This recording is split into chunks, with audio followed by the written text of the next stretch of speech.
Bom, então já está, iniciou a gravação dessa sessão, né? Passo aí a palavra para os membros da banca.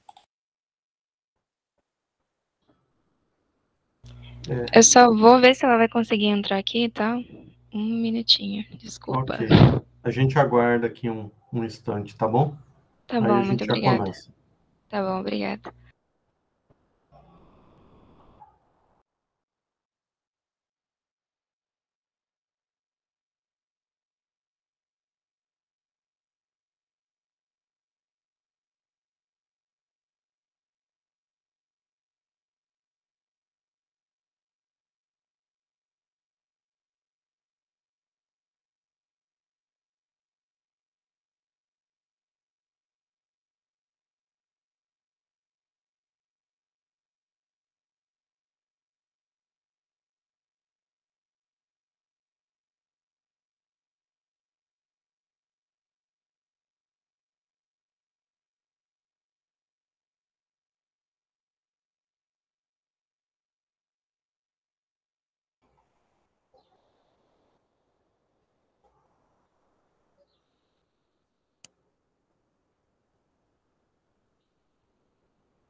Só uma questão, Aline.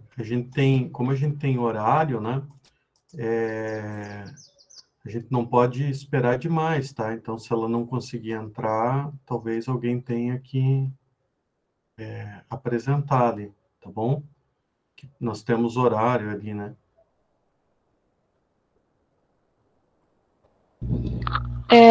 Tá bom, ela tá só entrando no Google do computador dela.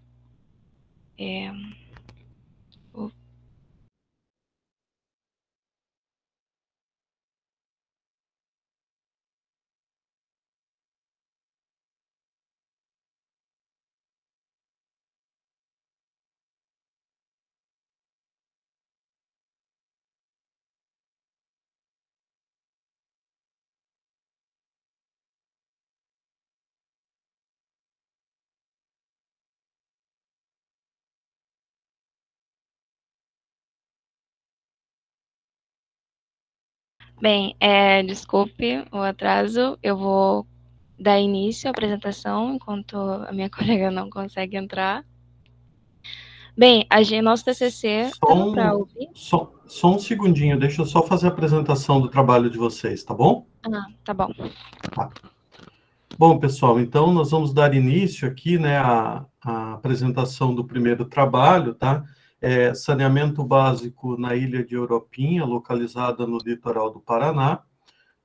O trabalho é de autoria da Emanuele, da Aline, Fernanda e da Joana.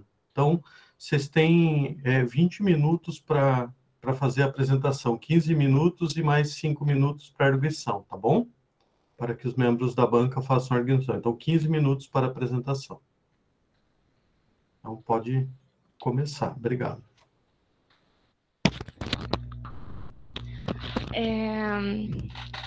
Bom dia.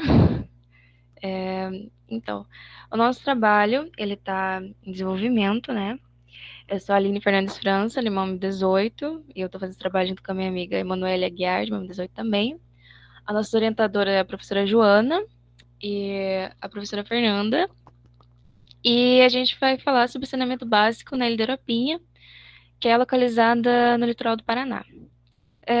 Só uma pergunta, dá para me ouvir bem e ver a apresentação? Sim, tá tudo certo, estamos ouvindo. Tá bom. Vou iniciar aqui, então. Bem, essa aqui é a visão geral, né, da nossa apresentação. Eu vou começar dando a introdução. Oi, gente. Estão conseguindo me ver? Que pra mim tá tudo preto ainda, desculpa. Tá tudo certo, amiga. Tá tudo certo, amiga. Tá. Eu só não tô conseguindo ver a apresentação mesmo, mas tudo bem. Eu acho que daqui a pouco ele carrega. Tá bom. Eu abri a página, tá na introdução, se quiser começar a falar. Tá, a gente vai começar a falar sobre o saneamento básico e qual é a importância que ele tem na sociedade. Bom, o saneamento básico é um conjunto de medidas destinadas a proteger as condições ambientais por meio de controle e distribuição de serviços essenciais. De acordo com a Lei 11.445, esses serviços essenciais atendem por abastecimento de água, tratamento e distribuição de água potável, né? Tratamento e disposição final de esgoto sanitário coleta. Ai, meu Deus, tô nervosa, gente, desculpa. Tá, drenagem, limpeza urbana e manejo dos resíduos sólidos. E a importância de ter um saneamento de qualidade é porque ele está diretamente ligado à saúde da população, né?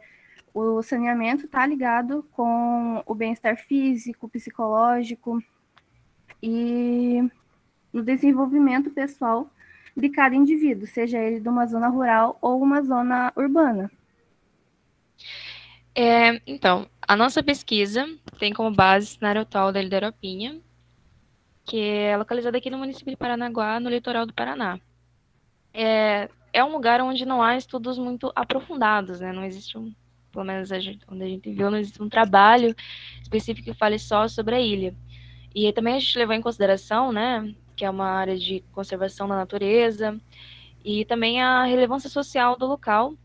Então, a proposta do nosso trabalho é analisar a distribuição da água, né, que é ofertada nesse lugar, ver como funciona o sistema de esgoto, como que é feito também o descarte dos lixos, dos efluentes, e também ver o impacto que isso causa no ecossistema. Ainda falando sobre a nossa proposta, eu vou falar para vocês o nosso objetivo, né? Essas regiões mais afastadas do município, elas tendem a ter mais dificuldade a ter acesso ao serviço básico de saneamento.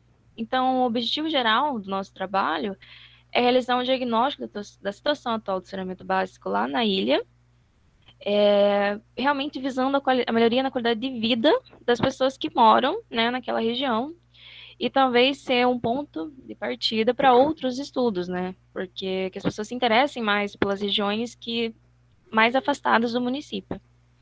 E como objetivos específicos, a gente tem que confrontar, né, o Plano Municipal de Saneamento Básico de Paranaguá com as informações que a gente vai coletar em campo.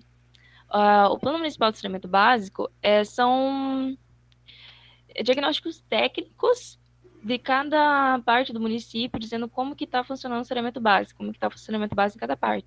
Então, a gente vai comparar os nossos resultados com os resultados que tem lá no Plano de Saneamento Básico desse ano. A gente também tem como objetivo descrever e compreender o funcionamento do sistema de esgotamento sanitário, né? Como que ele funciona, a gente também quer compreender como que é a coleta dos lixos, dos resíduos sólidos nessa região mais afastada e para onde que vai, né? Os resíduos que são gerados nessa comunidade. A gente vai falar agora sobre o conceito de saneamento ambiental. Faz parte, né, do nosso desenvolvimento. Opa. Entendeu? O saneamento ambiental, ele é um conjunto de serviços prestados ao desenvolvimento social e econômico, que ele tem como objetivo melhorar a qualidade da população por meio de controles de fatores físicos, né? Para prevenir as doenças e promover o bem-estar físico, né, e mental da população. Isso ajuda a reduzir os custos hospitalares, as taxas de mortalidade infantil e o número de casos de doenças infecciosas, porque normalmente essas doenças são transmitidas através do contato que as pessoas têm com os agentes patológicos, né, que estão presentes na água contaminada. Isso, acima de tudo, as crianças, né, são mais suscetíveis a esse tipo de doenças, esses surtos de doenças que ocorrem por veiculação hídrica. né? Então, se a gente tem uma cobertura maior desses serviços essenciais, como o tratamento da água, a gente acaba diminuindo também a mortalidade infantil. E os responsáveis pela qualidade desses serviços essenciais e por essa cobertura é o governo, né? É ele que tem que ver a qualidade dos serviços e a cobertura que ele está tendo, né? O tanto de pessoas que ele está alcançando, para proteger os recursos naturais, proteger a saúde da população e também o meio ambiente. Agora, a gente vou falar sobre o saneamento no Brasil. Bem, no Brasil, ele assegura que existe um conjunto, né, de serviços, como abastecimento de água, serviços, né, de coleta de esgoto, de limpeza urbana, de coleta de resíduos, manejo de resíduos sólidos. E também, no Brasil, eles definem que o responsável, né, por executar esses serviços é o município, seja por um ente público ou por alguma concessionária privada. No Brasil, o índice de saúde indica que grave carência nos serviços públicos, evidenciando o descumprimento da Lei 11.445 de 2004. Essa lei é a Lei do Saneamento Básico, onde ela realmente fala como que tem que ser o saneamento básico, quais são os princípios do saneamento básico que o município tem que ter.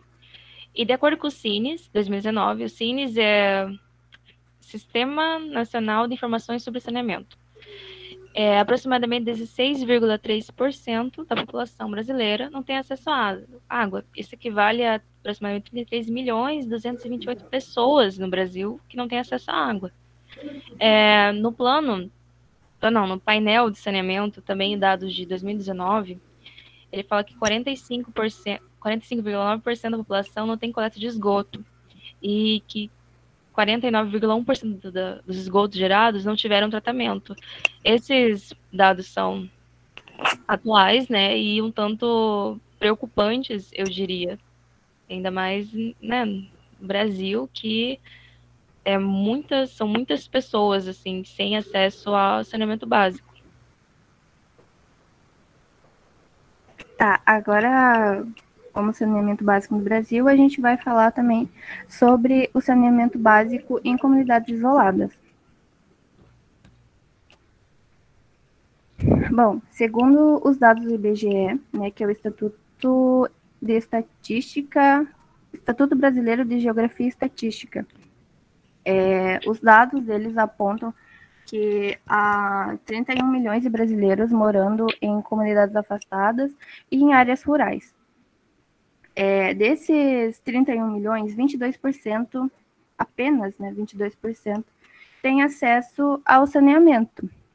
E ainda, 5 milhões desses brasileiros que moram nessas comunidades, eles não possuem banheiro, eles fazem suas necessidades ali a céu aberto mesmo, né? Então, ao todo, 24 milhões de pessoas, né, de brasileiros, não sofrem com a falta de saneamento há muito tempo já. E esses dados, né, esses números alarmantes, os motivos para eles vão desde as falta de prioridade nas políticas públicas até a própria cultura do pessoal que mora nessas comunidades, que muitas vezes eles nem veem a necessidade de ter um saneamento básico de qualidade.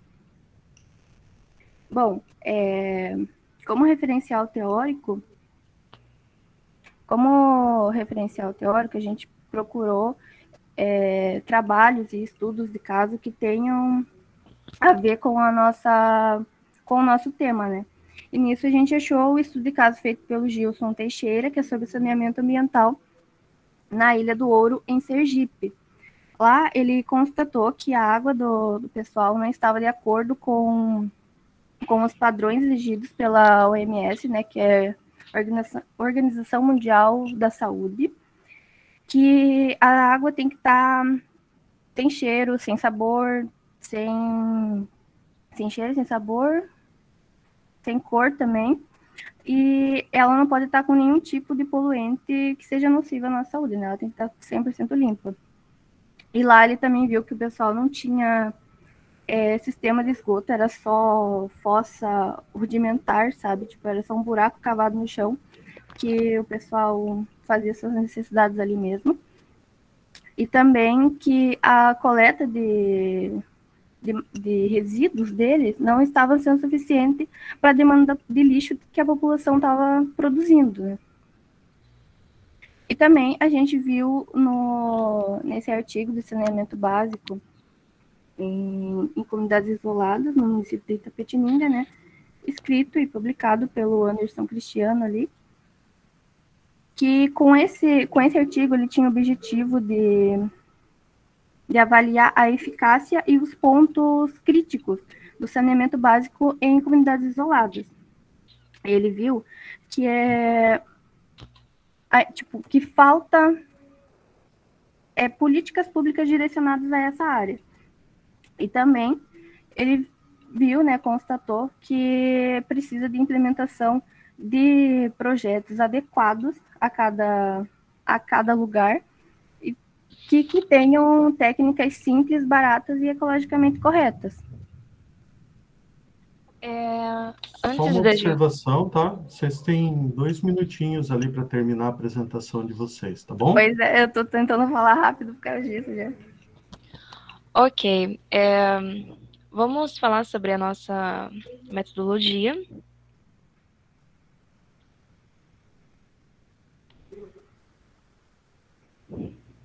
Manu. Tá, como metodologia, a gente vai utilizar da pesquisa, a gente está utilizando, né, da pesquisa de campo para ter um encontro mais direto com a população que a gente vai estudar, né? E também a gente tem a oportunidade de conhecer o local de acordo com as perspectivas dos próprios moradores, né? Através de entrevistas e relatos, assim, que a gente grava ali na hora, né? Conversas mesmo com os moradores. O levantamento bibliográfico, que é para obtenção de dados, né? Sobre a ilha e conceitos de saneamento, o mapeamento do local, porque a ilha em si é muito grande, então a gente vai fazer um estudo de caso numa área um pouco menor dentro da ilha, sabe? De uma parte ali da ilha. As imagens de satélite também a gente está usando a ferramenta ArcGIS para mapear o local, né? Porque, como eu falei, é um local muito grande, então a gente vai delimitar essa área e mostrar as imagens para vocês, que eu acho que vai ser daqui a pouquinho, vai ser mostrado. E também analisar o plano de saneamento, né? Já que a gente um dos nossos objetivos é comparar o plano de saneamento com os dados que a gente vai obter na nossa pesquisa. Eu vou falar um pouco sobre a ilha em si, na descrição da área. A Ilha do Europinha, ela fica localizada a 30 minutos daqui de Paranaguá. E a única forma de acesso a ela é por meio de via marítima mesmo. A ilha conta, no total, assim, o território inteiro por 36 famílias, mas na região que a gente está estudando, são 12 residências só, e são 7 famílias só que habitam fixamente ali na área. As crianças, né, dessa parte da ilha também vão para a escola do NACA, que é do outro lado da ilha. O abastecimento de água na ilha é um pouco precário, é só realmente um reservatório que vem da água da cachoeira e vai para o reservatório e daí é distribuído. Eu vou mostrar algumas fotos Só vou pedir para vocês apurarem um pouquinho para terminar, tá bom? Tá bom, obrigada. Essas aqui são algumas fotos, né, da ilha, algumas casas que tem lá, essa é a visão do porto. Ok, o Plano Municipal de Saneamento Básico, que também é uma parte da metodologia, né? Ele é um instrumento de planejamento, né, de gestão de serviço de saneamento básico. E que nesse plano deve ter o diagnóstico da situação atual dos serviços básicos, né? E também ele traça objetivos de médio, curto e longo prazo desse saneamento. Em fevereiro desse ano, teve o relatório sobre a ilha, né? Como a gente disse antes. E ele disse que a captação de água é feita de forma superficial por meio de 3 barragens, na qual a água é captada e é enviada para o reservatório. Então, ele funciona assim, ó, né? Tem essa bacia. Essa linha rosa aqui, ó, é aonde, né, a trajeto que a água faz para a região onde está estudando, que é essa daqui, ó. E esse daqui é a trajetória que vai para o lado do NACA. É um reservatório simples, muito simples. Essas imagens aqui são do plano de saneamento. A gente pretende tirar nossas próprias fotos com as nossas imagens para, né, fazer essa comparação. Esse é o reservatório de água de lá. Bem, como o nosso trabalho ainda está em desenvolvimento, a gente vai mostrar para vocês o resultado que a gente espera, as discussões que a gente quer ter futuramente.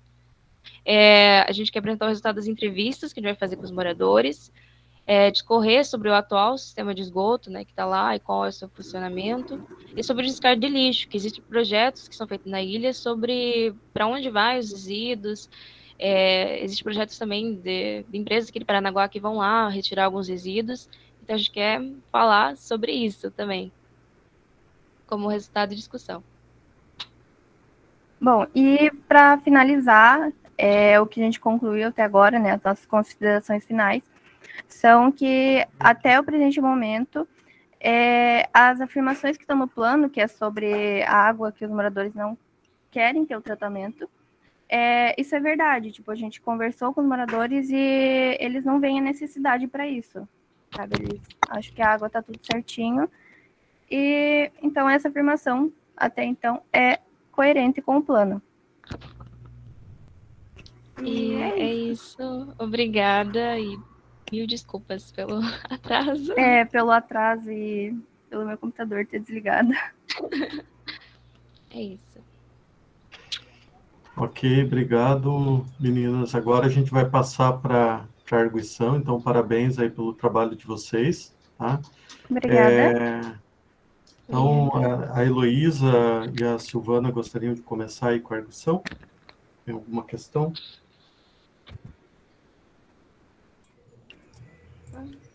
Olá, meninas. Bom dia. Bom dia. Parabéns pela apresentação, Aline. Obrigada. Gostei muito da temática de vocês, tá? Achei bem bacana mesmo. Acho que super importante, né, e relevante essa questão das comunidades isoladas e o saneamento, como acompanhar, né, como que vem se desenvolvendo essa questão nessas comunidades. É uma pena mesmo que a gente não conseguiu ver com mais detalhes os resultados. Foi bem apertadinho, né, o tempo, pois é. Isso. Não, mas tudo bem. Ainda está em desenvolvimento, pelo que eu percebo, né? Vocês já não têm o trabalho já fechado, vocês estão caminhando aí. E como é que foi essa questão de escolher essa proposta, Aline e Manu? Vocês conhecem lá a região? A família da Aline mora por lá. Daí... A minha família mora na região, né, nessa comunidade, então eu meio que cresci ali. E daí, quando eu estava pensando no que fazer como TCC, eu falei para a Manu, amiga, tem, né, lá a ilha, eu queria entender como é que funciona a água, como é que funciona o negócio de esgoto, para onde que vai essas coisas, e daí ela topou e a gente decidiu fazer sobre lá, né. Daí, estudando, a gente viu o quão era importante falar sobre isso, porque além da Ilha da Europinha, tem várias outras ilhas ao redor que também que não tem muito estudo sobre.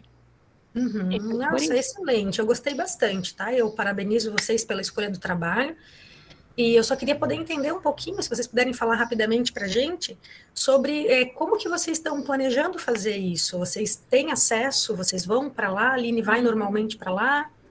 Então, a gente fez uma visita, né, que a gente foi de barco. A gente tem acesso, porque como eu tenho parentes lá, eles podem vir buscar a gente de barco, e a gente vai de barco até lá. Daí fica em moradia na casa da minha avó. Daí a gente consegue, tem muito acesso, assim, para conversar, para ir com os moradores, para ir, também, exemplo, a gente quer ir naquela caixa ali que a gente mostrou, naquele reservatório. A gente também tem fácil acesso a chegar até lá, porque eles conhecem, eles sabem onde é, entendeu? Daí é um contato bem próximo assim, com as pessoas que realmente moram naquela região. Interessante. Então tá bem, meninas. Eu acho que era só mesmo essa curiosidade para entender por que vocês escolheram essa região. Né? A temática é realmente muito, muito boa. Eu, particularmente, tenho um apreço para esses trabalhos com as comunidades mais isoladas e acho que a gente deve, sim, ficar atenta e fazer essa avaliação que vocês pretendem, né, de até comparar com o próprio plano que a gente tem hoje para essas localidades. Tá? Parabenizo a vocês. Obrigada, professora. E bom trabalho, tá? Boa finalização do TCC de vocês. Obrigada. Obrigada. Deixa eu câmera aqui. Rosiel gostaria de comentar alguma coisa? Levantou a mão. Eu acho que ele apertou sem querer. Né? Silvana, você gostaria de fazer algum questionamento? Obrigada, Gilsandro. Também quero parabenizar as estudantes, muito bacana esse trabalho que vocês apresentaram. Também gosto muito da temática água e principalmente as relações das comunidades que sofrem com o desabastecimento da questão da água, né, da crise hídrica, principalmente ali para aquela região. A Elo perguntou e aí já consegui entender que a Aline tem parentes que moram na região. Sim. Queria entender um pouquinho, meninas, vocês conseguiram contato, acho que é Cagepar, fiquem à vontade para me corrigir, que é a responsável pela água e o saneamento da região, ou não? Se eu não me engano, é a própria Prefeitura de Paranaguá. Eles vão lá, né, fazem esse diagnóstico, só que a diferença é que nesse ano eles fizeram uma reforma nesse reservatório, né, e eles contrataram um próprio morador ali da ilha, e daí todo mês os moradores pagam uma quantia para esse determinado homem ir lá e ver como é que está a água. Mas a responsável por esse sistema todo é o próprio município, assim, a prefeitura. Entendi. Enfim, parabenizo vocês novamente e quero ter a oportunidade de conhecer o trabalho de vocês quando estiver ali na conclusão. Avisem datas de TCC, manda e-mail lá para a sessão pedagógica para acompanhar como que foi os finalmente do trabalho de vocês. O desfecho. Tá bom, muito obrigada. Sim. Tá bom. Passo a palavra, parabéns. Obrigada. Mais alguma pergunta? Ou... Não, já estamos encerrando, tá bom? Obrigado pela apresentação de vocês. E parabéns. Obrigada, tchau. Tchau. Só uma pergunta, o Emerson acho que não entrou, né? Eu não vi. Gil, eu consegui contato, a Ali conseguiu, o Emerson deve entrar nos próximos minutos aí, tá? Tá legal, tá bom então. Bom, pessoal, então vamos dar prosseguimento aqui às apresentações, né? Então nós vamos para o segundo trabalho de hoje, tá? Que é comparativo entre diferentes metodologias utilizando isópodas terrestres como bioindicadores dos efeitos das variáveis climáticas simuladas em microcosmos. Então, o trabalho do Felipe, da Ana e do Everaldo. Então, vocês têm 15 minutos, até 15 minutos para a apresentação, e aí depois nós temos 5 minutos para a arguição. Os apresentadores estão presentes na sala? Aí pode compartilhar a tela já, tá?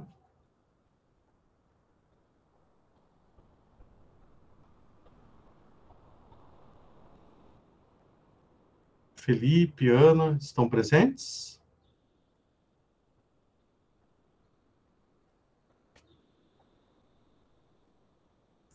Acho que não estão, né?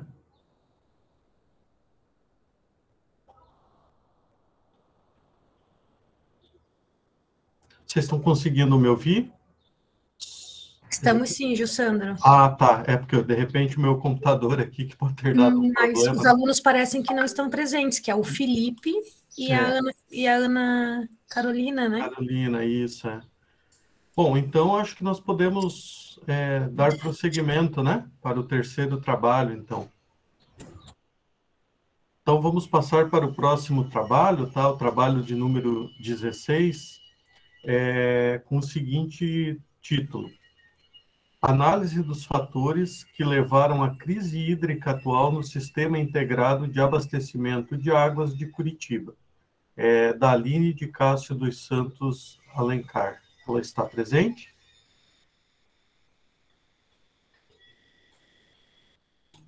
Gil, esse trabalho aí foi um que teve, eu não sei qual que é a sequência que você tá, mas esse trabalho ele foi para de manhã e depois passou para de tarde, tá? Ele foi trocado com já te digo o título que seria, só um pouquinho. Ele foi trocado com da gestão menstrual, só um pouquinho. É o trabalho da Cecília e da... Mas será que eu estou pegando a lista atualizada, então... foi só esse trabalho, por questão que essa Ah, aluna Aline trabalha, então ela teve uma... tá. Se entrar mais algum trabalho nessa sessão, então você me fala. Não, mas pelo que eu lembro foi só esse que foi em cima da hora. A Cecília e a Ana estão aí? Oi, prof, a gente tá sim. Então tá, deixa eu confirmar, acho que então, deixa eu confirmar o número do trabalho de vocês. Vocês lembram, meninas? Não. Acho que é 19. Vocês seriam à tarde. Eu tô com um negócio aberto aqui, é o número 17. Tá, então tá. Tá, aí eu não tenho acesso aqui nesse momento ao título do trabalho e nem os apresentadores, então eu vou pedir para a própria, não sei se a Joana tem... Eu posso apresentar, Jussandro, também, eu estou com ele aqui. Então você se apresenta, por favor. Então, a gente vai dar início à apresentação de número 17, o uso de produtos sustentáveis na gestão da higiene menstrual. O trabalho é da Ana Carolina Oliveira, da Cecília Bortoli, da Joana e da Heloísa. Boa apresentação, meninas.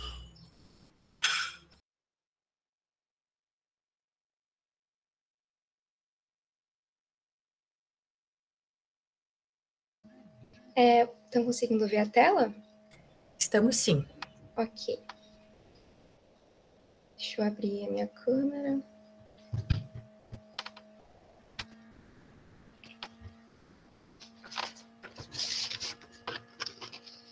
Vamos lá.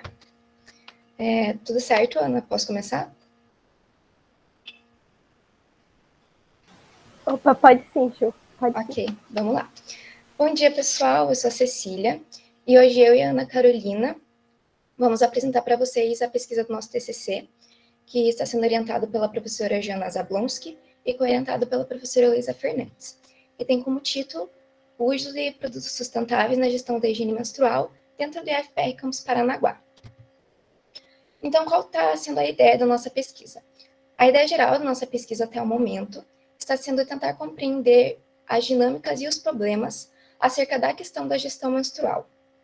E o que seria essa gestão menstrual? A gestão menstrual, ela consiste na possibilidade de uma pessoa que menstrua conseguir realizar todas as suas práticas higiênicas com os produtos necessários, que seriam água e sabão, de uma maneira segura e digna durante o seu período menstrual. E a impossibilidade dessa gerência, de uma maneira correta, pode acabar acarretando em alguns problemas sociais e também em alguns problemas ambientais.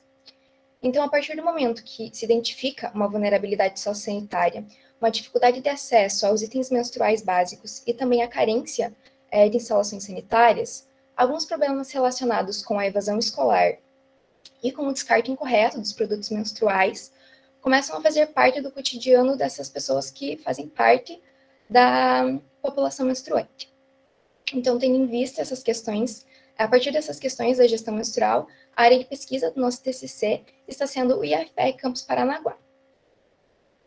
Nosso objetivo geral está sendo identificar o conhecimento da comunidade acadêmica do IFPR Paranaguá a respeito dos itens menstruais e também levantar algumas informações sobre o acesso ao saneamento que essa comunidade acadêmica possui.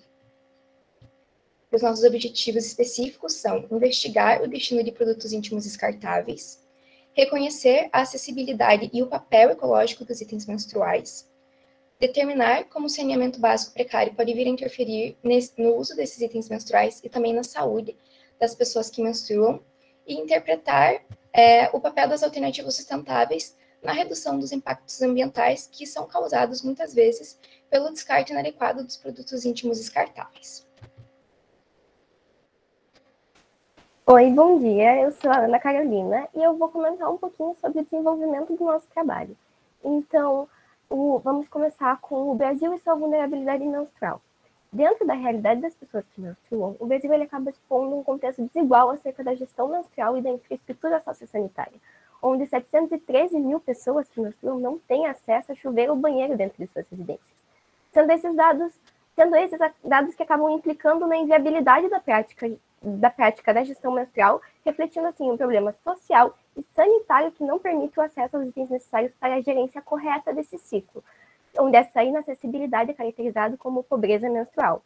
Então, abordando um pouquinho agora sobre o município que se encontra na nossa área de estudo, a população de Paranaguá conta com cerca de 154.936 habitantes, onde 13,3% da população não tem acesso a esgoto, e 3,3% dos habitantes não possuem acesso à água tratada. Esse inacesso e falta de tratamento no fornecimento de água, ele acaba resultando em um problema sociossanitário, que reflete na saúde pública, tendo como, por exemplo, os dados de óbitos no último censo do CNIS, onde 33 pessoas foram internadas por doença de veiculação hídrica e com a ocorrência de um óbito pela mesma. Agora, referente a essa gestão menstrual, mas também ao descarte incorreto desses resíduos, a existência de produtos menstruais sustentáveis. E o que seriam esses produtos? Esses itens sustentáveis, eles foram desenvolvidos com o objetivo de serem opções mais práticas e ecológicas frente às questões ambientais e ao bem-estar das pessoas que menstruam. Dentre esses artigos, os mais conhecidos são o coletor menstrual, a calcinha absorvente e o absorvente de pano. Uma pessoa, ao longo da sua vida fértil, ela vai possuir em média 450 ciclos menstruais, tendo que utilizar por volta de 10 mil absorventes descartáveis. E como resultado disso, ela vai acabar gerando por volta de 150 kg de resíduos.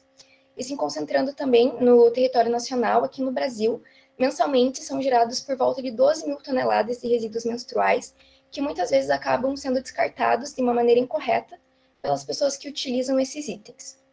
Então, tendo em vista esses dados, esses produtos menstruais sustentáveis, eles seriam uma alternativa inteligente para ajudar na diminuição da geração desses resíduos descartáveis, justamente porque são itens feitos de uma maneira ecológica, que podem ser usados mais de uma vez durante um longo período de tempo. Nesse slide, então, a gente trouxe as imagens desses itens. Esse primeiro é um absorvente de pano, que é um absorvente reutilizável, que pode ser lavado. O segundo é o coletor menstrual, que é um copinho feito de silicone medicinal, que é usado de maneira interna. E essa última imagem é uma calcinha absorvente, que exerce a função de calcinha e absorvente ao mesmo tempo. Entretanto, é um dos focos do nosso trabalho destacar que pessoas que se encontram em vulnerabilidade sociosanitária e não possuem acesso à água tratada ou saneamento básico, elas não vão possuir elas não vão possuir condições financeiras e elas não vão possuir condições financeiras e sanitárias favoráveis para a utilização desses itens. Então, é muito importante que essa questão da gestão menstrual e da pobreza menstrual sejam debates um pouco mais presentes no cotidiano das pessoas, para que haja um apoio maior sobre ações governamentais e não governamentais que combatam a pobreza menstrual e promovam o bem-estar dessa população menstruante que se encontra em vulnerabilidade. Então, eu vou falar um pouquinho sobre a metodologia do nosso trabalho. A metodologia do nosso trabalho, ela se trata de um reconhecimento qualitativo por meio de um questionário online criado na plataforma Google Forms, no qual o mesmo foi disponibilizado dia 13 de outubro e encerrado dia 2 de novembro, contendo 18 perguntas, sendo uma delas discursivas. Então, a coleta desses dados, ela possibilitará uma compreensão a respeito do entendimento da comunidade acadêmica do IFPR Campus Paranaguá em relação aos itens menstruais ecológicos e a realidade sociossanitária em que essas pessoas estão inseridas, com o intuito, assim, de analisar, então, a presença da dignidade menstrual ou a falta dela, juntamente com a acessibilidade aos itens para a gerência desse ciclo que essa comunidade dispõe. Então, agora a gente vai comentar um pouquinho sobre os resultados preliminares da nossa pesquisa, que até agora não, né, mas foram obtidas 96 respostas por meio do nosso questionário, onde 64,7% do público-alvo é pertencente ao município de Paranaguá. 25% das pessoas registraram o início da primeira menstruação aos 11 anos. 84,3% do público-alvo utiliza como principal produto para gerenciar esse ciclo absorvente descartável. Nosso questionário ele também possui algumas questões relacionadas à realidade sanitária do nosso público-alvo. Então, até o momento, a gente conseguiu observar, em relação à coleta de esgoto, que 81,4% das pessoas possuem essa coleta, 9,8% responderam não possuir, e outros 8,8% responderam não saber se possuíam ou não. Em relação ao tratamento de esgoto, 78,4% das pessoas responderam positivamente possuir esse tratamento, 12,7% responderam não possuir e outras 8,8% responderam não saber se possuíam ou não. Outro dado que nós achamos interessante trazer na nossa apresentação hoje é que dentro desse público-alvo, 10,8% dessas pessoas responderam que consideram difícil o acesso aos itens menstruais básicos durante a gerência dos seus ciclos menstruais. Então, a partir dessas porcentagens, esses dados que nós obtivemos a partir do nosso questionário, nós ressaltamos a importância de uma pesquisa que trate da gestão menstrual em Paranaguá e no IFPR Paranaguá, para que haja uma promoção da consciência em relação à importância de uma dignidade menstrual e de um acesso mais democrático aos itens menstruais sustentáveis, aos itens menstruais para a gerência desse ciclo. E foi isso, pessoal. Muito obrigada. E nesses últimos slides seguem as referências que nós utilizamos até o momento para o nosso TCC. É isso, galera. Muito obrigada pela atenção.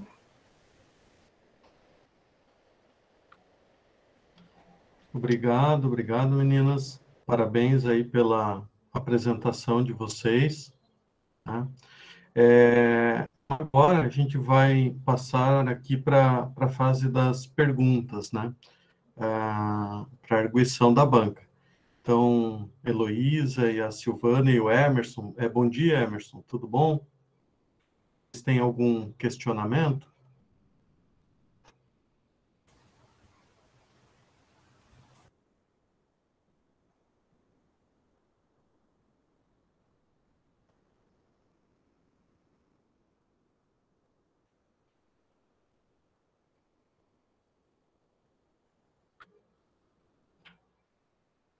Olá, Silvana, Heloísa, Emerson.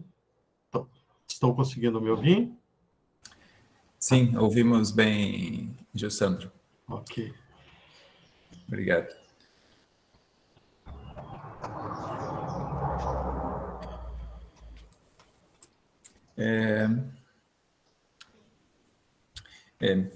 Primeiramente, né, me perdoem pelo atraso, eu tive umas dificuldades aqui e também a questão da agenda, né, me bati um pouco. Peguei mais a parte final da apresentação das meninas, né, achei o tema bem interessante e super relevante no contexto em que a gente se encontra. Uma questão que me vem, né, primeiramente, é se essa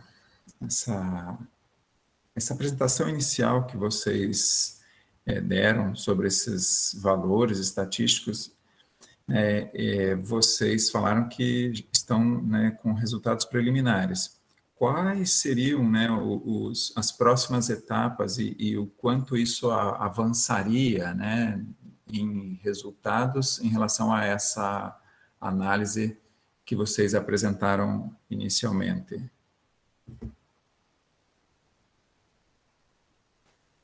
Então, a partir desses resultados, a gente vai tentar compreender um pouco a respeito. A partir dos dados, a gente vai analisar esses dados e relacionar eles com o quanto isso impacta o meio ambiente, o quanto essas pessoas têm acesso e por que tem pessoas que, como estava citado ali, 10%, 10,8% das pessoas acharam difícil esse acesso. Então, a gente quer entender o que tem por trás desses dados e analisar ele com o papel do saneamento dentro dele, né? A partir de que momento a infraestrutura sociosanitária precária interfere nesses dados.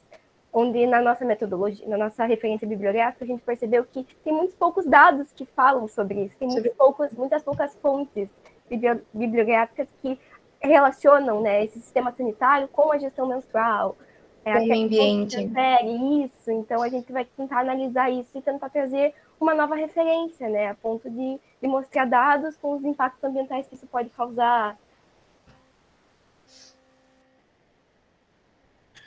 Obrigado. E isso envolveria mais alguns passos de coleta de dados ou mais uma questão de buscar na literatura e daí fazer esse cruzamento? Seria mais uma questão de interpretar esses dados e buscar um pouco mais na literatura, porque a parte da metodologia a gente já encerrou, que foi o questionário, e só fazer uma pesquisa bibliográfica um pouco maior para relacionar de uma maneira mais correta sobre como funciona essa gerência dentro do IF e como isso pode impactar a vida das pessoas que menstruam. Muito obrigado. Parabéns pela apresentação e pelo desenvolvimento. Eu tenho um questionamento para fazer. Na verdade, é uma dúvida, né, em relação à questão se vocês levantaram esses dados ou não na pesquisa de vocês.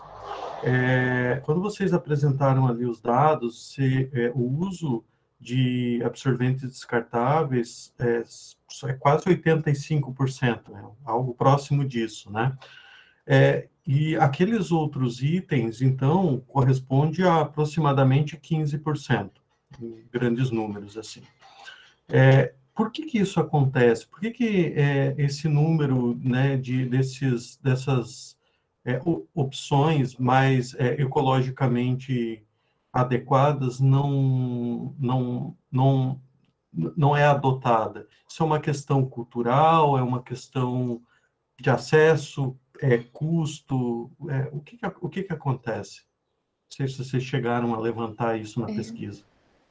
Então, esses itens, eles são tecnicamente um pouco novos no mercado, e a gente acabou até, durante o processo do nosso TCC, mudando um pouco de foco, porque a gente acaba focando um pouco mais neles.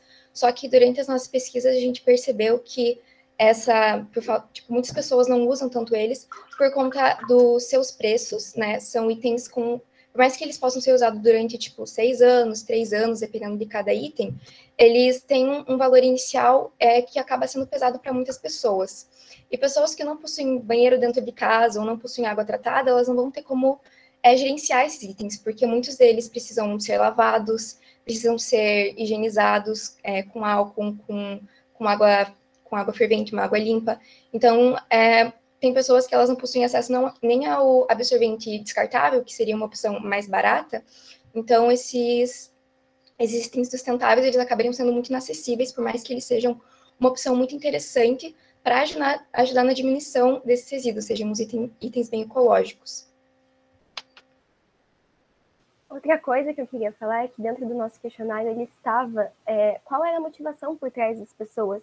E muitas pessoas, apesar de ter conhecimento, achavam mais confortável, no caso o absorvente descartável, ou por ser introduzido primeiro, porque uma coisa que a gente sempre levantou na nossa pesquisa é a escolha por trás dos nossos produtos. Às vezes nossa mãe fala, filha, pega isso daqui. Então acaba sendo assim, intuitivo, né? A pessoa, ela não vê como outras opções. Por mais ecológicas que pareçam ser, elas acabam indo para algo que já é, como você falou, culturalmente aceito, né?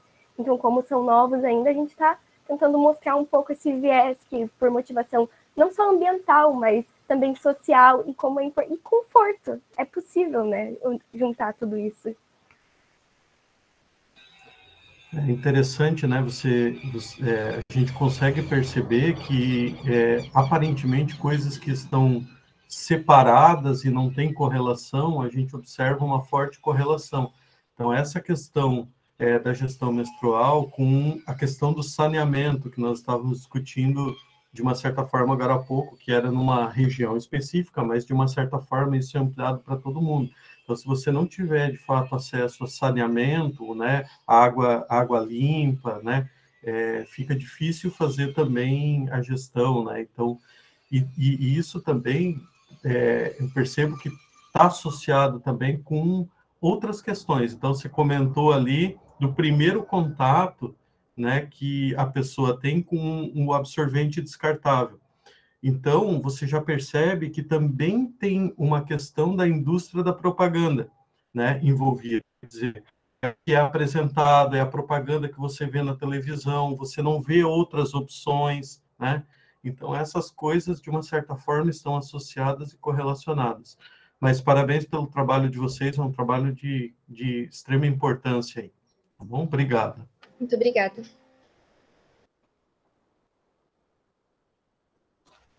Mais alguém gostaria de fazer algum comentário? Silvana, Heloísa? Bom dia, parabéns para os estudantes que desenvolveram esse projeto.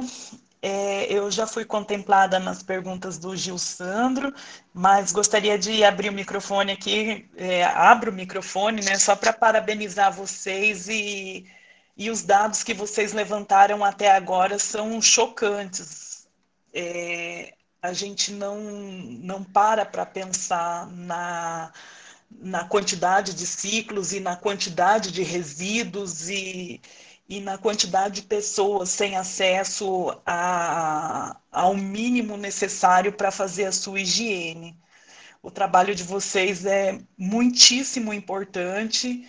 Também quero ser convidada para a defesa desse trabalho lá quando vocês concluírem. Parabéns.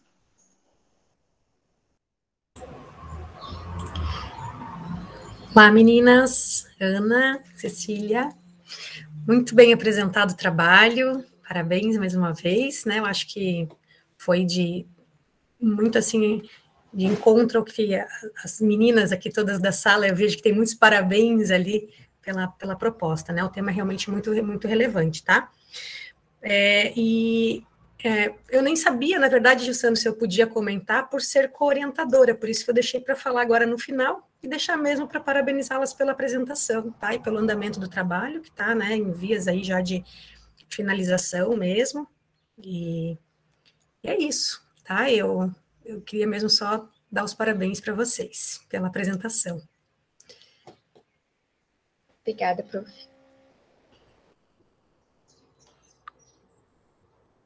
Bom, então, obrigado, agradeço mais uma vez, tá? E aí vamos dar prosseguimento, então, nas apresentações. Obrigado.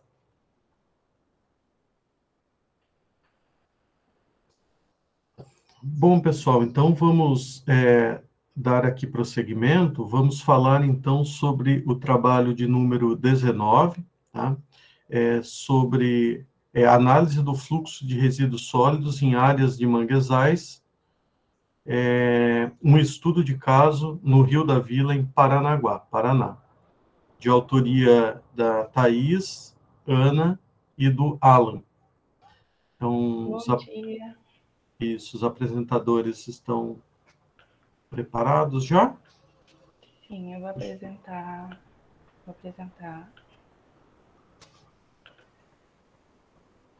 Então, todo mundo vendo certinho? Sim, só lembrando que vocês têm até 15 minutos para realizar a apresentação, tá bom? Tá bom. Então, bom dia a todos.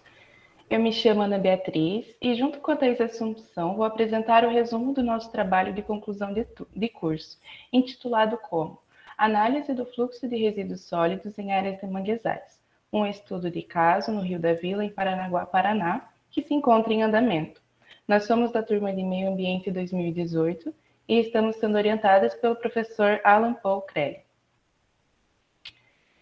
A crescente urbanização em áreas litorâneas apresenta fatores de risco aos ecossistemas costeiros e marinhos, como os manguezais, uma vez que o desenvolvimento dessas áreas está diretamente ligado a moradias irregulares e à exploração de seus recursos, resultando na degradação do ambiente. Até porque, desde a Revolução Industrial, a geração de resíduos sólidos, somada à precária educação ambiental, resulta no seu descarte incorreto. Oi, eu sou a Thaís e vou começar comentando um pouquinho sobre a má gestão dos resíduos sólidos.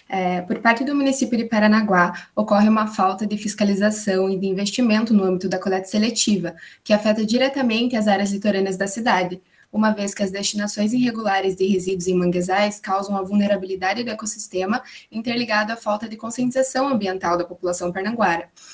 No município, há a Lei Complementar número 62, que foi instituída em 2007, e ela prevê a preservação de forma integral dos ecossistemas, a fim de promover uma qualidade ambiental na cidade. Bom, o nosso objetivo nesse trabalho é analisar o fluxo de resíduos sólidos em uma área de manguezal no município litorâneo de Paranaguá, Paraná, pontualmente no Rio da Vila, localizado entre os bairros do Labra e do Parque São João, com o auxílio de uma ferramenta alternativa, levando em consideração também a alternância das luas e a sua influência sobre as marés. Em relação ao ciclo da Lua e a influência sobre as marés, temos que a maré é o fenômeno responsável pela movimentação das águas. Essa mudança sofre influência da Lua, de modo que durante os ciclos de Lua cheia e nova, as marés altas alcançam níveis mais altos e as marés baixas alcançam níveis mais baixos, em comparação aos ciclos quarto minguante e quarto crescente, nos quais não há alteração significante desses níveis. Para a retirada dos resíduos sólidos da superfície da água, obteve-se uma proposta de ferramenta alternativa que estivesse presente na nossa área litorânea. Então, através disso, definiu-se o pulsar, utilizado para capturar seris, como base para a realização da prática científica do trabalho. Ele é composto por um aro, que promove a sua sustentação, e por uma rede, que possibilita o escoamento de todos os resíduos sólidos. Bom, dessa forma, a análise vem sendo realizada com o auxílio de um pier flutuante, localizado em uma residência no ponto de estudo, que foi construído e disponibilizado pelos proprietários. Assim, ele consegue possibilitar a aproximação ao rio de forma segura e prática, facilitando a execução da metodologia. Para o método científico, definiu-se 3 pontos fixos para a retirada dos resíduos sólidos, um no canto direito, outro no canto esquerdo, outro no canto esquerdo, e o último na lateral direita, para possibilitar uma maior precisão diante dos futuros resultados obtidos. Bom, como as coletas funcionam? Elas acontecem semanalmente a cada troca de lua, e para sua realização é necessária a utilização de 3 sacos plásticos para o seu armazenamento, um para cada ponto de amostra, e elas ocorrem após a maré cheia, quando o rio encontra-se vazando, a fim de coletar apenas os resíduos que estão vindo com a correnteza. As triagens ainda não aconteceram, mas estão previstas para serem realizadas no Laboratório de Conservação e Manejo do IFPR Campus Paranaguá, onde estão armazenadas as amostras já coletadas. Pretende fazer uma classificação de acordo com a composição e o tamanho dos resíduos sólidos, havendo ainda questões em aberto quanto a esse ponto da pesquisa. Então, como considerações finais, em relação à influência da maré, percebemos que durante as marés mais cheias, o fluxo de resíduos sólidos é maior, assim como nas marés baixas e medianas, o fluxo diminui. Bom, em relação à frequência dos tipos de resíduos sólidos, até o momento, os materiais em maior quantidade foram plásticos em diversas formas, isopor, principalmente aqueles de embalagem de marmita, e bastante vidro também. Conclui-se, então, que a preservação prevista pelo município possui falhas e acaba prejudicando diretamente a saúde e o bem-estar do ecossistema, assim como o da população, uma vez que esses estão diretamente interligados. A situação atual poderia ser diferente se houvesse uma fiscalização frequente da área. Por fim, através do QR Code, é possível acessar as nossas referências bibliográficas. Obrigada, foi isso.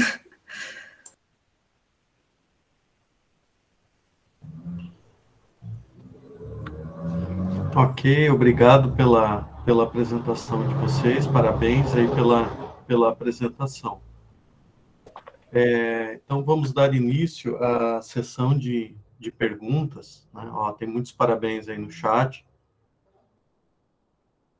Legal.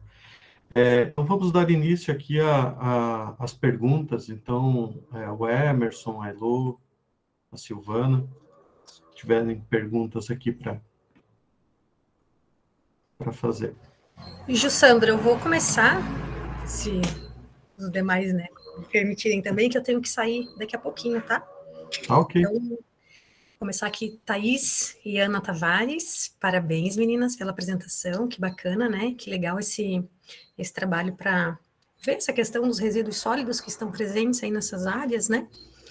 E eu acho que eu queria, na verdade, perguntar para vocês, também eu acho que vai um pouquinho nessa questão de o que foi que levou vocês a pensarem nessa região, a questão do Rio da Vila. Vocês chegaram a fazer algum levantamento de trabalhos que tenham nessa área? Como é que foi essa escolha do local? Bom, eu posso responder. Quando a gente decidiu que a gente queria trabalhar com manguezal, foi através de uma notícia do ex-ministro do Ministério do Meio Ambiente, que ele queria acabar com as resoluções que estavam vigentes desde 2002, que, se eu não me engano, eram as resoluções do CONAMA 303 e 302, desculpa. E ele queria acabar com a preservação, com a proteção dos manguezais e restingas, né, diminuir, enfim. E daí a gente ficou muito interessada em trabalhar com essa área, principalmente aqui na nossa cidade, mostrar a importância, mostrar o quanto elas são prejudicadas já com a proteção que está vigente, e se não tivesse vigente ia acabar prejudicando ainda mais. Então foi isso que levou a gente a querer trabalhar com essa área.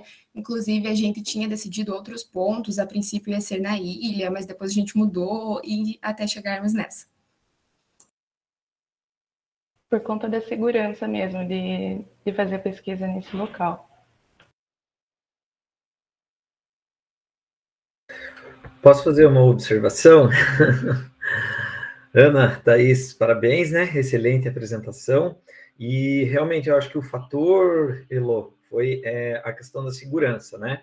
Então foi uma janela de oportunidade, então um lugar onde a gente sabia que teria um lugar para elas poderem mostrar por conta, que tem muitas regiões ali onde tem a geração de resíduo, elas são bem seguras, e além disso, é um local onde tem o fluxo que vem da região onde a gente tem o nosso campus até a Baía de Paranaguá. Então, é um ponto ali que é bem icônico, digamos assim, né? Então, era um lugar onde as meninas queriam trabalhar, foi bem elaborado, né? Até chegar nesse ponto, teve bastante discussão e foi mais por isso mesmo, né? Tá certo, que legal, Alan. E meninas, parabéns pelo trabalho de vocês, né? Acho que eu encontrei com vocês com as amostras sendo levadas ao laboratório, e eu também fico bastante curiosa agora com o que vocês vão ter aí de resultados com essa pesquisa, tá bom? Então, desejo aí boa sorte, bons estudos para vocês e uma boa finalização do trabalho. Obrigada, prof. Obrigada, professora.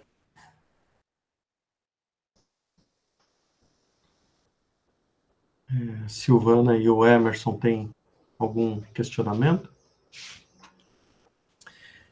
Tenho sim, mas se a Silvana tiver, pode ir para frente, não tem problema nenhum. Mas... Oi, Silvana. Então, vou parabenizar os estudantes, obrigada pela palavra, Emerson. Vou parabenizar os estudantes, os professores envolvidos. Achei muito bacana a proposta de vocês, e principalmente no momento que ela dialoga com a comunidade. Queria ouvir um pouquinho mais como que vocês pretendem se organizar nessa etapa, na etapa do trabalho, onde vocês irão apresentar os dados para a comunidade. Vocês já têm alguma ideia como será feita essa organização? Queria ouvir um pouquinho a respeito dessa conexão dos dados levantados, da metodologia que vocês estão utilizando e a relação com a comunidade. Passa a palavra. Então, não foi mencionado, né, na nossa apresentação, mas a gente pretende futuramente desenvolver, né, esse projeto para ter a participação da ciência cidadã, né, onde os voluntários da comunidade, né, que quiserem participar desse projeto vão poder também utilizar a ferramenta dessa forma e obter também dados e ajudar, né, no recolhimento desses resíduos.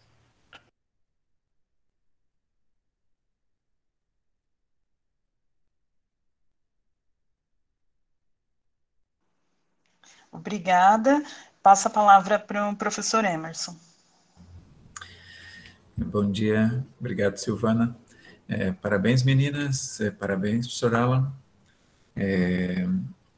Eu gostaria de pedir, né, talvez para vocês comentarem um pouquinho mais, né, se eu entendi bem a proposta, entre os objetivos, tem a questão de verificar a influência da maré, né, nessa quantidade e talvez até qualidade de resíduos presentes. Se vocês, né, puderem, então, eu gostaria de entender um pouquinho mais se existem variáveis que podem interferir, né, no alcance desse objetivo, né, e quais seriam essas variáveis e como vocês, né, estão conseguindo, né, isolar a partir, né, da metodologia utilizada. Esse é um primeiro ponto. Depois tem um outro ponto, se, né, o tempo for possível. Professor, eu acho que eu não entendi a pergunta. As variáveis seriam, por exemplo, chuva? É isso que eu gostaria de ouvir de vocês. Será que tem variáveis que podem interferir, né, no alcance do objetivo que vocês traçaram? Como, por exemplo, a chuva é uma variável que vai interferir? E como vocês estão conseguindo, né, isolar essas variáveis para que elas não interfiram né, no resultado em si, para atingir o objetivo que é a influência da maré, se eu entendi, se esse é o objetivo, um dos objetivos principais do projeto. Então, nós já fizemos três coletas durante as luas minguante, nova e crescente, e são observados nos nossos relatórios, né, quando há um período de chuva, e sim, ele altera também a quantidade de resíduos. São observações que nós estamos tomando nota, mas eu acredito que seja uma influência, assim, não que seja negativa, sabe? Seria mais uma observação, em períodos de chuva, principalmente, e após feriados, assim, a quantidade de resíduo, ela aumenta, assim. Porque isso é interessante, né? Você comentou da chuva, né? Comentou do feriado, né? São tantas as variáveis para poder chegar ao resultado e afirmar, não, a maré tem essa influência, né? Tem o vento também, então é mais nesse sentido, né, de tentar entender como foi comentado que existe o registro e, né, possivelmente vai entrar num processo de análise, talvez estatístico ou apenas de quantidade em relação à presença de algum outro elemento. Desculpe interrompê-la, Thais. Queria só fazer uma observação que a gente percebeu depois que a gente foi, após um período de chuva e feriado, que os lixos, os resíduos sólidos, eles chegam em pontos, em locais que eles não chegariam, nem com a maré baixa, nem com a maré alta. Mas depois das chuvas, eles chegam em pontos que antes que a gente não tinha visto. Quando tem o pier, eles têm umas pedras, assim, sabe, para uma descida, tipo, que você poderia descer sozinho, né, enfim. E daí esses lixos estavam bem, tipo, muito ali, acumulado, e antes não tinha. Tipo, quando não tem chuva, eles não conseguem chegar até aquele local. Então, foi uma observação também bem interessante que a gente fez. E nos trabalhos, né, como experiência, assim, eu acho as observações, né, elas são muito importantes e no processo, né, isso demonstra até o cuidado do pesquisador, né, então, como sugestão, né, continuar mesmo prestando atenção, porque essas observações podem, mais à frente, no final do trabalho, elas se tornarem, né, outros pontos para novas pesquisas, para daí vocês conseguirem fechar, muitas vezes, né, um conjunto de informações para darem uma afirmação muito mais,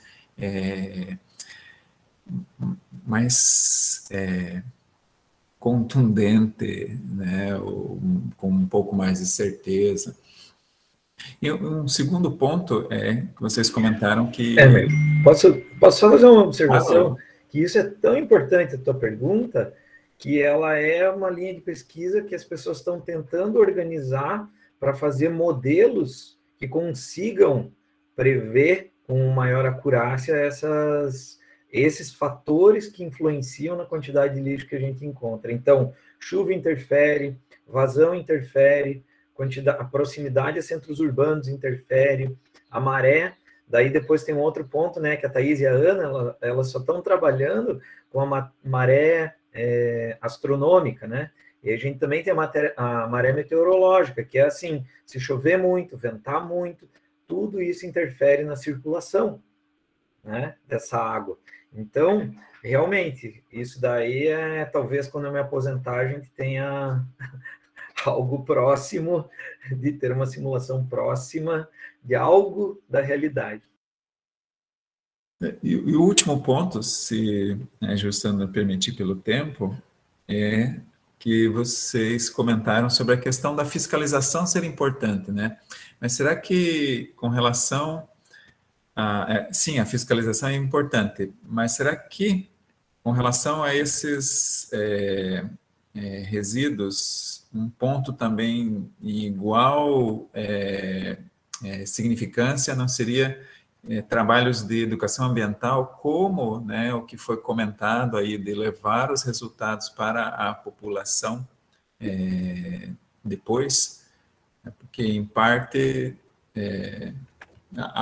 o comportamento das pessoas é tão importante quanto, né, as ações de obrigações da prefeitura, né?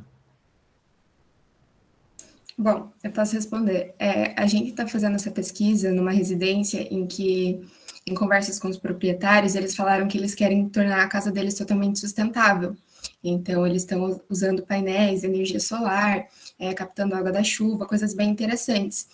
Mas, eu nem sei se eu podia falar isso aqui, mas em uma das nossas coletas a gente vê eles acabando jogando coisas no mar também, sabe? Então, eles querem algo, mas eles também faltam um pouquinho ali. Então, se ele está, exemplo, construindo alguma coisa e tem alguns resíduos que são mais difíceis de descartar, ele acaba descartando no mar. Então, a gente sente que a prefeitura peca muito na conscientização ambiental, na parte da educação ambiental. No Instagram, eles são super engajados em datas comemorativas e tal, mas eu nunca vi nenhuma publicação referente a essas coisas, sabe?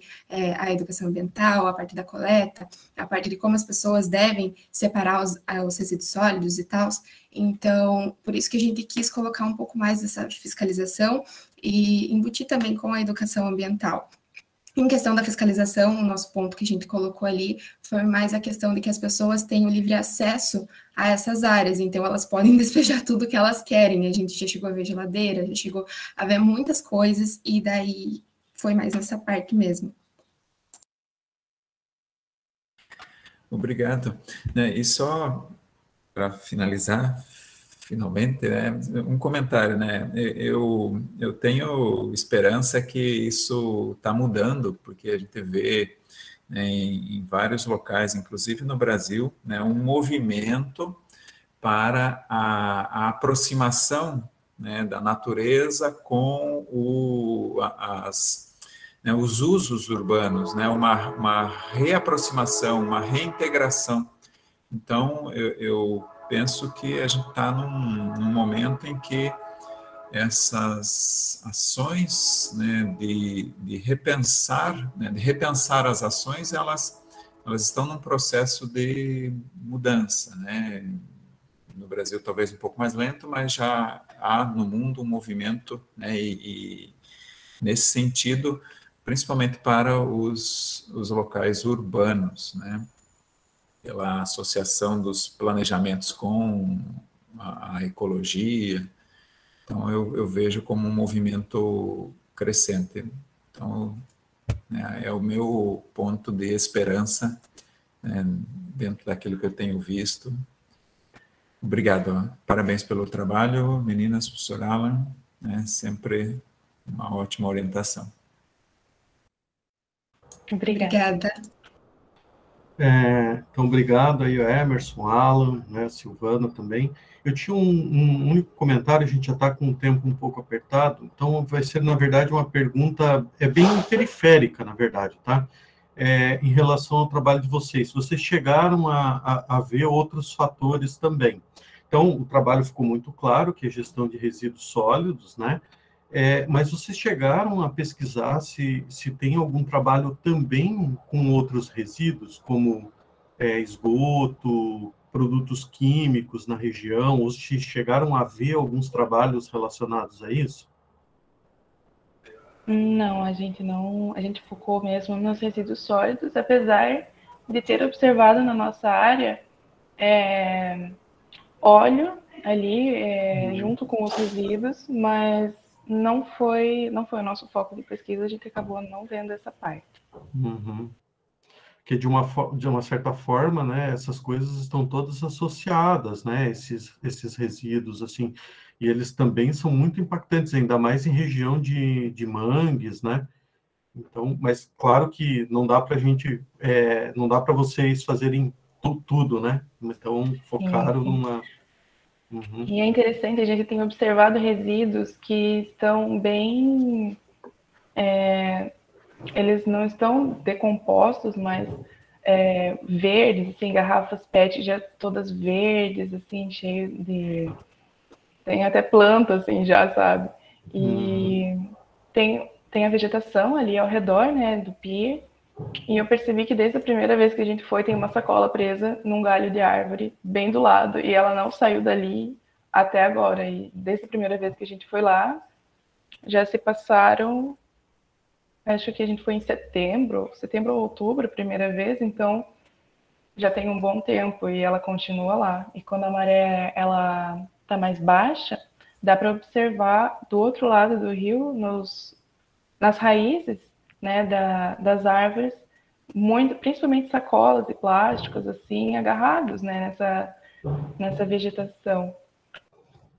Gil, só um detalhe, assim, é bem interessante isso que você está falando, que tem itens indicadores, quando a gente olha o resíduo sólido de maneira geral, alguns desses itens indicadores, eles mostram qual é a provável fonte.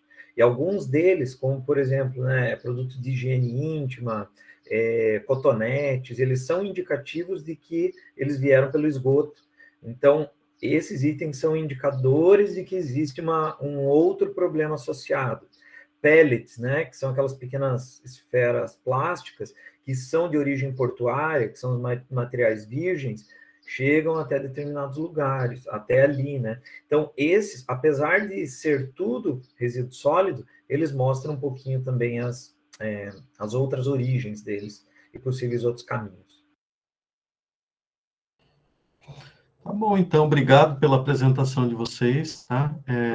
E parabéns aí pelo trabalho mais uma vez. Obrigada.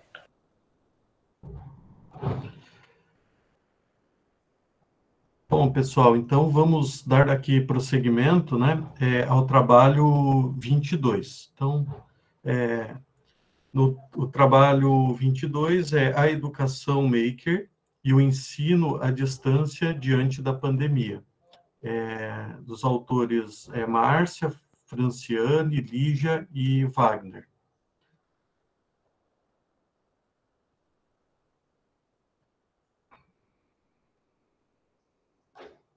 Estão presentes na apresentação, para fazer a apresentação?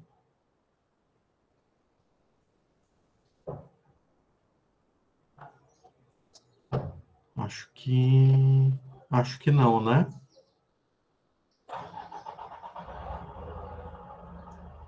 Márcia, Franciane, Lígia. Acho que não estão presentes, então vamos dar prosseguimento. Vamos para o próximo trabalho. Vamos ver se a Natália, a Lorena, a Heloísa, Fernanda estão aí. Oi, estamos aqui. Oi. Natália, vocês estão preparadas para fazer a apresentação? O trabalho de vocês está previsto para 11h40. Podemos dar prosseguimento, então? Podemos sim. Tá. Então, vamos lá, vou fazer a apresentação. Então, é o trabalho número 25, tá? Não sei se eu vou pronunciar corretamente. Ursinus Orca, a verdade por trás das baleias assassinas, desenvolvimento de um curta-metragem em animação 2D. Então, dos autores Natália, as autoras nesse caso, né? Natália, Lorena, Heloísa e Fernanda. Então, vocês podem apresentar. Fiquem à vontade. Vocês têm 15 minutos, até 15 minutos para fazer a apresentação. Tá bom?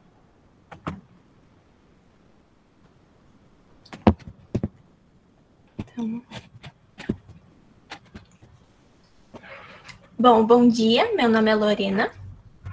Bom dia, meu nome é Natália. A gente é da turma MAMB 18 e nós vamos apresentar o projeto do TCC, que é a verdade por trás das baleias assassinas, desenvolvimento de um curta-metragem em animação 2D. Então, em primeiro lugar, para contextualizar o nosso projeto de TCC, partimos do tratamento de desigualdade na relação homem-animal, que começou há milhares de anos e continua até os dias de hoje.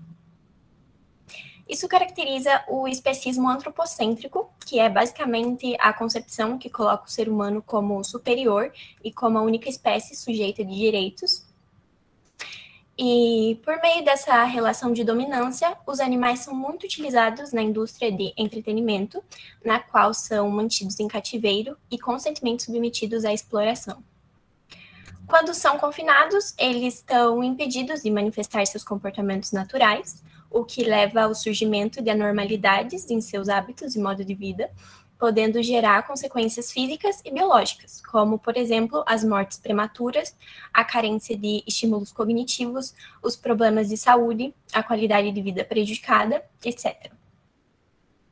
Dentre essas formas de exploração, destaca-se os espetáculos aquáticos protagonizados pelas orcas, ou como também são conhecidas, as baleias assassinas, que são chamadas assim por conta de seus hábitos naturais durante a caça. Mas, na verdade, apesar de serem chamadas de baleias, elas são a maior espécie de golfinho existente e pertencem à infraordem de mamíferos marinhos chamados de cetáceos. Então, agora eu vou falar um pouquinho sobre as particularidades da espécie Ursinus orca. Ela é encontrada em todos os oceanos do mundo, principalmente nas regiões polares, e pode migrar centenas de quilômetros por dia. Geralmente, as orcas preferem profundidades de até 60 metros, mas em cativeiro elas ficam limitadas a um espaço com um pouco mais de 100 metros de comprimento e só 16 metros de profundidade. Assim como os seres humanos, elas têm um cérebro muito desenvolvido nas áreas de inteligência social, linguagem e autoconsciência, e são consideradas seres complexos por apresentarem técnicas de caça e principalmente a ecolocalização, que é essencial para a comunicação entre os membros da família. Esses padrões vocais se diferenciam entre os grupos e são passados de geração em geração. Então, agora que vocês já conhecem um pouco sobre como são as orcas, fica mais fácil perceber que a retirada desses animais de seu habitat natural resulta em diversas consequências para a espécie, como, por exemplo, a expectativa de vida, que reduz aproximadamente 75% em cativeiro, e o estresse, que é um fator de destaque. Isso ainda pode causar padrões de atividades repetitivos, que incluem automutilação, a agressividade severa entre as orcas do mesmo tanque e contra os treinadores dos parques aquáticos, mesmo que nunca tenha tido um relato de alguma orca que atacou um ser humano intencionalmente na natureza. E apesar disso, atualmente mais de 3.000 golfinhos vivem em cativeiro ao redor do mundo, servindo como fonte de lucro para empresas de entretenimento, sendo a principal delas o SeaWorld. Por conta da falta de informações sobre o assunto, essas apresentações continuam atraindo muita atenção e recebendo muitos visitantes, o que faz com que medidas de educação ambiental sejam necessárias para informar, conscientizar e sensibilizar a população sobre a espécie e as consequências de colocar ela em cativeiro. Uma das formas mais efetivas de alcançar e de se comunicar com a audiência é por meio do audiovisual, principalmente por ele ter uma possibilidade de alcance em massa e uma característica narrativa que pode difundir o conhecimento e transmitir a mensagem de uma forma simples e clara. Além disso, usar a tecnologia como ferramenta pedagógica é muito importante para o nosso sistema educacional atual, nesse sentido, porque abrange outras formas de aprendizado, comunicação, etc. Então, o nosso trabalho tem como objetivo produzir um vídeo informativo em animação 2D, sobre as características gerais da espécie Ursidus orca, seu modo de vida na natureza e utilização para entretenimento humano. Para isso, nós vamos falar sobre as consequências negativas que a vida em cativeiro traz para esses animais, bem como a busca pela conscientização da população a respeito do sensacionalismo e da humanização das orcas. Para realizar o trabalho, a metodologia proposta segue esse fluxograma, que parte da revisão da literatura até chegar na publicação e divulgação do vídeo final. No momento, nós estamos produzindo a animação, que está representada por esse símbolo em vermelho de localização. Então, explicando um pouquinho mais sobre as etapas mais importantes. Inicialmente, para coletar as informações, nós fizemos uma pesquisa bibliográfica baseada em artigos científicos, matérias jornalísticas e produções audiovisuais.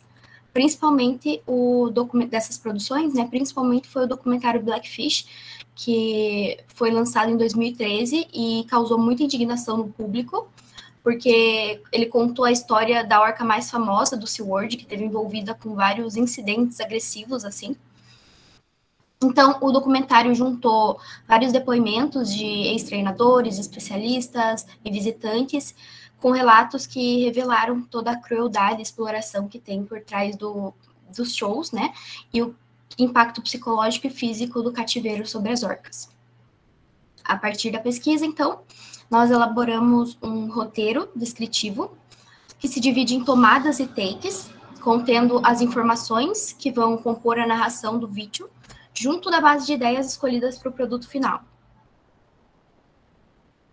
As tomadas, basicamente, são os assuntos que vão ser abordados.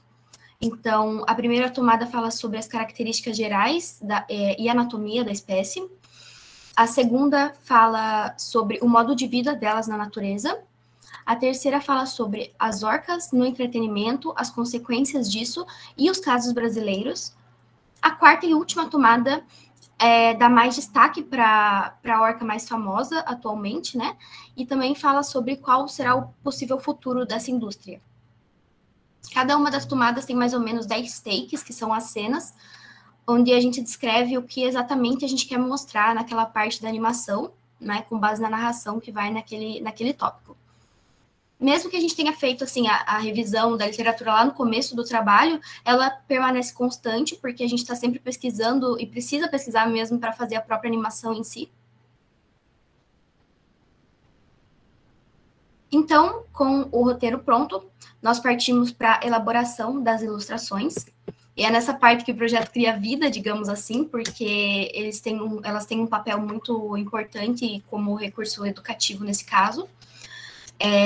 Todas elas são de minha autoria, são elaboradas por meio dos softwares Adobe Illustrator e Adobe Photoshop. Inclusive, para fazer essa apresentação, nós também só utilizamos os desenhos do projeto, então tudo aí é do nosso trabalho mesmo. A quantidade de ilustrações varia de 5 a 8 para cada take, mais ou menos. entre elementos do cenário e objetos que vão ser animados. Esse é outro exemplo de ilustração que foi usado no projeto. Então, depois disso, a gente entra na etapa da construção da animação em si, que é feita por meio do software Adobe Animate. E para exemplificar, colocamos um print de um dos takes enquanto ele estava sendo feito. Aqui a gente estava trabalhando com uma das ferramentas mais usadas até o momento, que é a distorção de vetores. E quando o take fica pronto, nós renderizamos o conteúdo e exportamos em qualidade máxima com o programa Adobe Media Encoder.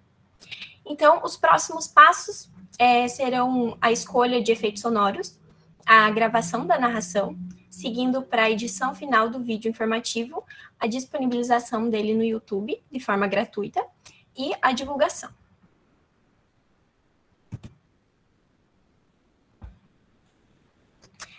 Com base na narração, o vídeo informativo vai ter um total de 45 takes e aproximadamente 15 minutos de duração, sendo que no momento nós já temos 8 minutos produzidos e 32 takes finalizados.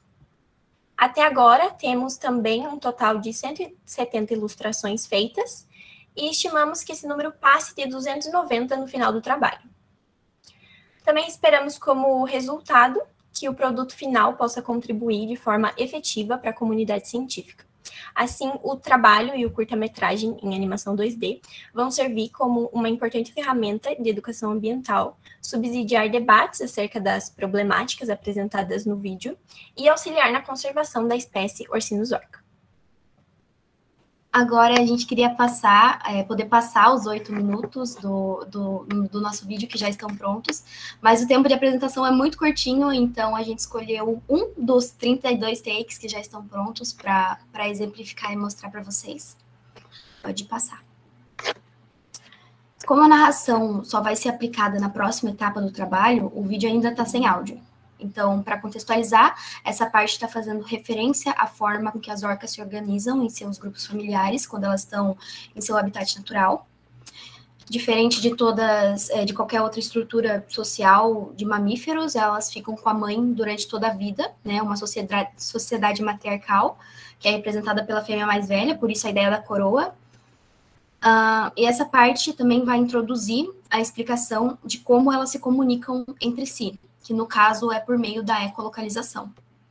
Todos os cetáceos dependem dessas habilidades para encontrar suas presas e qualquer perigo iminente, e como nós já falamos antes, esses padrões se distinguem entre os grupos, por isso nós usamos símbolos diferentes para representar a linguagem dessas duas orcas.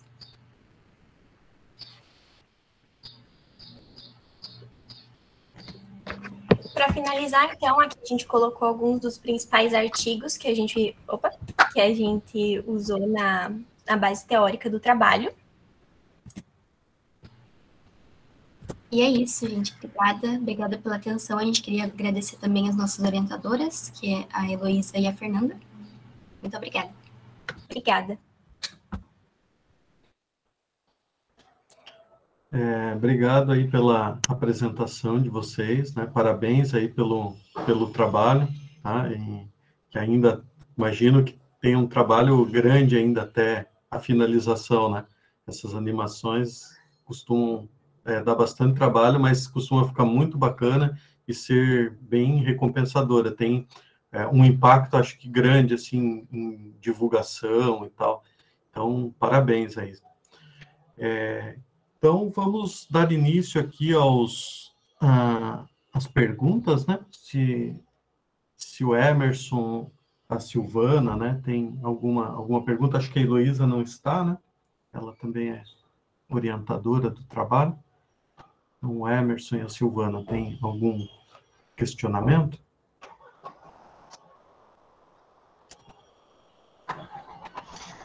Bom dia. Meninas, queria entender um pouquinho como que vocês pretendem organizar, além da plataforma do YouTube, queria entender se vocês pretendem trabalhar esse vídeo com escolas ou vai a reta final do trabalho de vocês vai ser a disponibilização deste curta-metragem na plataforma YouTube. Acho que esse trabalho sobre escravidão animal e o trabalho de educação ambiental com as escolas se conectam muito, e aí queria entender se vocês têm algum projeto de trabalhar com as crianças ou com alguma escola específica para fazer uma amostra. Passa a palavra. Então, a nossa ideia é divulgar o vídeo o máximo possível que a gente conseguir. Então, o final do nosso projeto, no caso, ele terminaria ali com a postagem do vídeo no YouTube, mas em seguida a gente também ia trabalhar com uma divulgação, assim, que seria bem intensa, porque a gente entende que a divulgação é o ponto principal, né, sobre o assunto. Quanto mais a gente conseguir divulgar isso, menos público os parques vão conseguir atingir por conta da informação, né? Então, na verdade, o nosso trabalho tem como objetivo a publicação, mas não foca em nenhuma escola em específico, assim, no momento. Mas, inclusive, pensando em alcançar o maior número de pessoas, a gente já está organizando, na postagem do YouTube, a gente vai colocar a legenda em português para ativar, e se tudo der certo, a legenda em inglês também. Entendi. Eu tenho um contato com algumas escolas, então se vocês depois quiserem trocar uma ideia e conversar a respeito, eu me disponibilizo para fazer a ponte aí entre vocês e algumas escolas de ensino fundamental, que eu acho que é a área, assim, o campo educacional que tem muito interesse sobre a vida dos animais marinhos e também bastante preocupação por parte das professoras com essa questão da educação ambiental e escravidão animal. Parabéns pelo trabalho, passa a palavra. Muito obrigada. Bom dia, parabéns. Eu achei a apresentação de vocês muito, muito boa, e gostaria de chamar a atenção para o ponto, né, da apresentação que facilita para quem está acompanhando ou até mesmo para quem vai ler a proposta escrita do trabalho, se ele vir a ocorrer, que é essa questão do uso do fluxograma, né? Vocês montaram um recurso visual, né, que facilita para quem está acompanhando. Então, eu achei muito bom, né, muito didático. Então, é uma observação, vocês estão de parabéns com relação a esse ponto. Muito obrigada. E, né, não tenho nenhuma pergunta, e mais destacar um outro ponto muito importante do trabalho de vocês, que é levantar, né, uma questão para a reflexão. Perdão. A Silvana já destacou, e o trabalho de vocês eu vejo como, né, importante para levar as pessoas para pensarem, né, para refletirem. A sociologia tem um termo, né, que é muito bom e talvez demonstre isso, que é a naturalização, né, o que a gente está acostumado a ver, né, por exemplo, um zoológico ou um desses locais, né, de circo aquático, por exemplo, em que você observa nas mídias ou visita e não questiona, porque ele está, né, no seu cotidiano e você acaba incorporando aquilo. Trabalhos como o de vocês nos levam a sair desse estado de incorporação, né, e a pensar, né, será que realmente né, o papel, né, dessas instituições, elas devem continuar dessa forma, ou devem ser reconduzidos, né, ou devem ser eliminados. Então, leva a uma discussão, né, dessas questões que muitos não percebem. Então, parabéns, né, por esse ponto, né, de chamar algo para a discussão, a reflexão. E é algo, né, importantíssimo. A professora Isabel, né, que está retornando do trabalho de pós-doutoramento dela, ela provavelmente, né, estaria encantada com algo assim, porque ela sempre foi uma questionadora, né, das funções dos zoológicos, por exemplo, né, que eles devem fazer? Se limitar àquele mero papel, né, de ter os animais expostos, ou isso só tem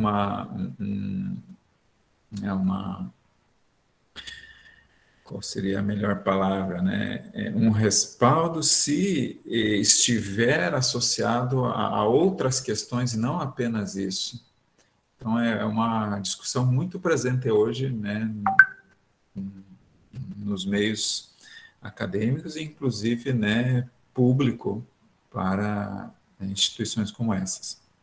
Era isso, não tinha perguntas, né, e muito bem, bom trabalho de vocês.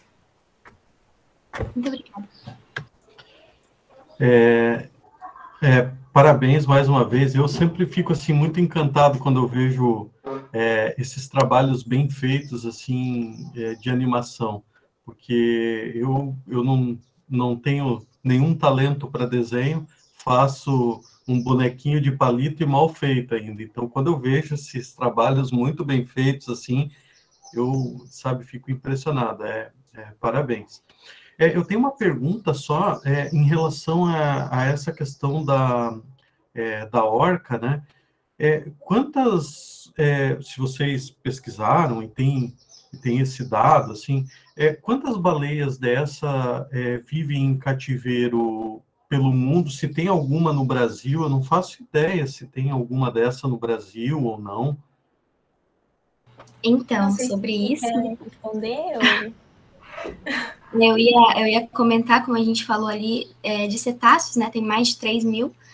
Sobre as orcas, se eu não me engano, o número gira em torno de 40, aproximadamente, pelo que eu me lembro das pesquisas, que ainda estão em cativeiro, sendo usadas para entretenimento, né? E sobre os casos brasileiros, a gente vai contar no vídeo, a gente vai detalhar bem certinho, manter o suspense. Não, mas quanto no momento, assim, atual, não tem nenhuma orca no Brasil atuando como, né, sendo usada como, né, uma forma, assim, de entretenimento, não tem nenhuma, mas a gente vai contar no caso que já aconteceram no passado, né, e o porquê que jeito que isso começou, que jeito que isso terminou, então a gente vai detalhar mais sobre isso no vídeo. Tá bom, então, obrigado. Esse era o meu questionamento. Mais alguém gostaria de fazer algum comentário? Oi, tudo bom? Estão me escutando? Estamos ouvindo. Queria só parabenizar a Natália e a Lorena, né, pelo trabalho e pela excelente apresentação, né? As duas, elas são muito criativas em relação a toda essa questão das ilustrações aí, e muito proativas, né? Como a Silvana mesmo e o Emerson pontuaram, é um trabalho de extrema relevância que elas estão realizando aí para conscientização, educação ambiental. Só respondendo melhor a Silvana em relação à ideia de levar para as escolas, temos sim, no entanto, para a questão do TCC agora, como... Apesar de ali parecer tranquilo, demanda bastante tempo delas para elas realizarem os desenhos, então a ideia para o final realmente mesmo é só a divulgação do vídeo, só entre aspas, né? Mas com certeza isso pode ser levado para um segundo passo, né, no futuro, que esses vídeos sejam levados para escolas, né, e acho que era isso que eu tinha colocado em relação à questão das perguntas que vocês fizeram ali. Novamente, parabéns, meninas, excelente apresentação, né? Eu sempre digo que eu fui agraciada, acabei de entrar no Instituto e já fui agraciada pela orientação delas. Muito obrigada pela confiança também, tá? A gente que agradece, prof.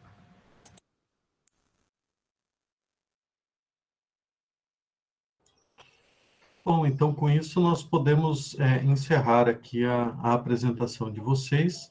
Então, muito obrigado. Muito obrigada pela atenção. Obrigada.